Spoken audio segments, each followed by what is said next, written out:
Okay, so we've been through this crisis, and there are all sorts of explanatory formats out there, and it's interesting to look at the different genres. One genre is that it's all about human frailty. I mean, Alan Greenspan took refuge in the fact it's human nature, he said, you can't do anything about that.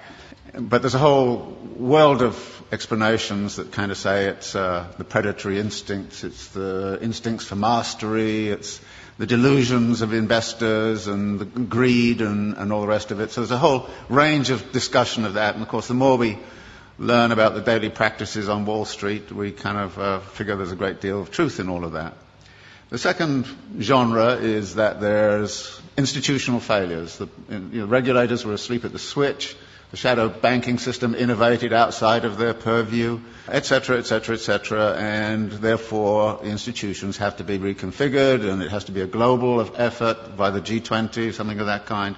So we look at the institutional level and say that has failed and that has to be reconfigured. The third genre is to say everybody was obsessed with a false theory. They read too much Hayek and believed in the efficiency of markets, and it's time we actually got back to something like Keynes, or we took seriously Hyman Minsky's theory about the inherent instability of financial activities. The next genre is that it has cultural origins. Now, we don't hear that much in the United States, but if you were in Germany and France, many people there would kind of say this is an Anglo-Saxon disease. And it's nothing to do with us. I happened to be in Brazil when it was going on, and Lula was kind of saying, well, first off he was saying, oh, thank God the United States has been disciplined by the equivalent of the IMF. We've been through it 8 times in the last 25 years, and now it's their turn. Fantastic, said Lula, and all the Latin Americans I knew, until it hit them, which it does. And then they kind of changed their tune a little bit. So there's a kind of a way of which it became cultural. And you can see that, by the way, in which this whole Greek thing is being handled. The way the German press is saying, well, it's the Greek character, it's defects in the Greek character, and there's a lot of rather nasty stuff going on around that. But actually there are some cultural features which have led into it. For instance, the US fascination with home ownership, which is supposedly a deep cultural value. So 68% of US households are homeowners. It's only 22% in Switzerland. Of course, it's a cultural value in the United States. It's been supported by the mortgage interest tax deduction, which is a huge subsidy. It's been promoted since the 1930s. Very explicitly in the 1930s, it was built up because the theory was that debt-encumbered homeowners don't go on strike. And then there's a kind of notion that there's a failure of policy, and that policy has actually intervened. And there's a funny kind of alliance emerging between the Glenn Beck wing of Fox News and the World Bank, both of whom say the problem is too much regulation of the wrong sort. So there are all of these ways, and all of them have a certain truth. And skilled writers will take one or other of those perspectives and build a story and actually write a very plausible kind of story about this. And I thought to myself, well, what kind of plausible story can I write which is none of the above, which is one of the things I always think to myself. And it's not hard to do, particularly if you're coming from a Marxist perspective, because, there aren't many people who try to do this analysis from a Marxist perspective. And I was really clued into this by this thing that happened at the London School of Economics about a year and a half ago, when Her Majesty the Queen asked the economists, how come you guys didn't see this thing coming? I mean, she didn't say it exactly that way, but, it's just the sentiment. And they got very upset, and then she actually called the governor of the Bank of England and said, how come you didn't see it coming? And then the British Academy put forward got all together, all of these economists, and they came up with this fabulous letter to Her Majesty. And it was it was actually astonishing. It said, well, many dedicated people, intelligent, smart, spent their lives working on aspects of this thing very, very seriously, but the one thing we missed was systemic risk. And you say, what? And then it went on to talk about a politics of denial and all the rest of it. So I thought, well, systemic risk, I can translate it into the Marxian thing. You're talking about the internal contradictions of capital accumulation. And maybe I should write a thing about the internal contradictions of capital accumulation and try to figure out the role of crises in the whole history of capitalism and what's specific and special about the crisis this time around. And there were 2 ways in which I thought I would do that. One was to sort of look at what's happened since 1970s to now.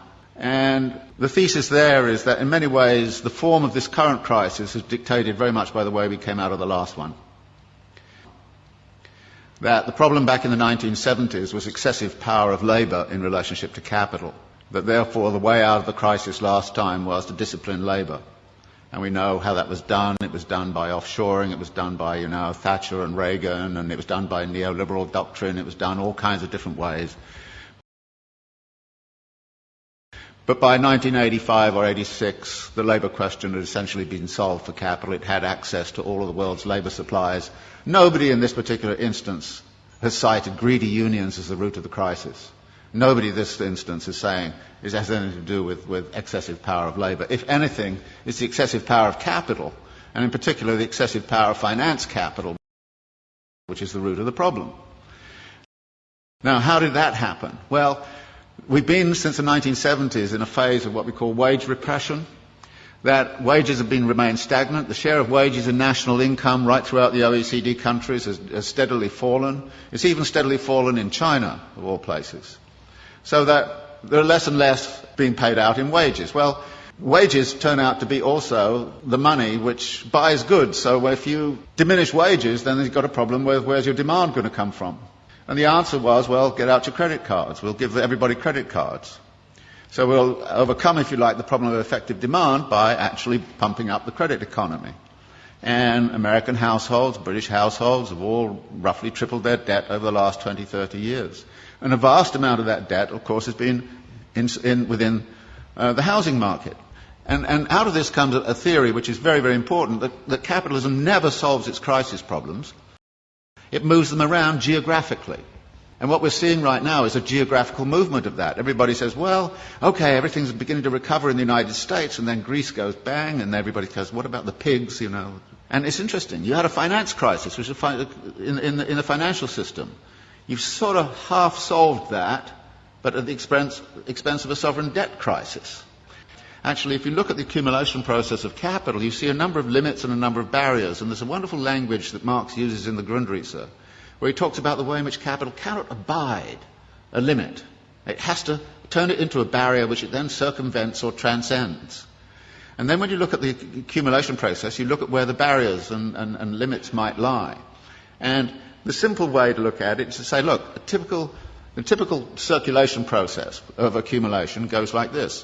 You start with some money, you go into the market and you buy labour, power and means of production, and you put them to work with a given technology and organisational form. You create a commodity which you then sell for the original money plus a profit. Now, you then take part of the profit and you recapitalise it into an expansion for very interesting reasons. Now, there are two things about this. One is there are a number of barrier points in here. How is the money got together in the right place at the right time in the right volume? And that takes financial ingenuity. So the whole history of capitalism has been about financial innovation. And financial innovation has the effect of also empowering the financiers. And the excessive power of the financiers can sometimes, they do get greedy, no question about it. And if you look at financial profits in the United States, they were soaring after 1990. They're going up like this. Profits in manufacturing were coming down like this. And you could see the imbalance. In this country, I think the way in which this country has sided with the City of London against British manufacturing since the 1950s onwards has had very serious implications for the economy of this country. You've actually screwed industry in order to keep, financiers happy. Any sensible person right now would join an anti-capitalist organisation. And you have to. Because otherwise we're going to have the continuation. And notice it's a continuation of all sorts of negative aspects. For instance, the racking up of wealth. You would have thought the crisis would have stopped that. Actually, more billionaires emerged in India last year than ever. They doubled last year. The wealth of the rich, I just read something this morning, in this country has accelerated. Just last year, what happened was the leading hedge fund owners got personal remunerations of $3 billion each in 1 year. Now, I thought it was obscene and insane a few years ago when they got 250 million. But they're now hauling in 3 billion. Now, that's not a world I want to live in, and if you want to live in it, be my guest. I don't see us debating and discussing this. I don't have the solutions. I think I know what the nature of the problem is. And unless we're prepared to have a very broad-based discussion that gets away from, the the normal kind of pablum you get in the political campaign and, you know, everything's going to be okay here next year if you vote for me, you know, it's crap. You should know it's crap and say it is. And we have a duty, it seems to me, those of us who are academics and seriously involved in the world, to actually change our mode of thinking.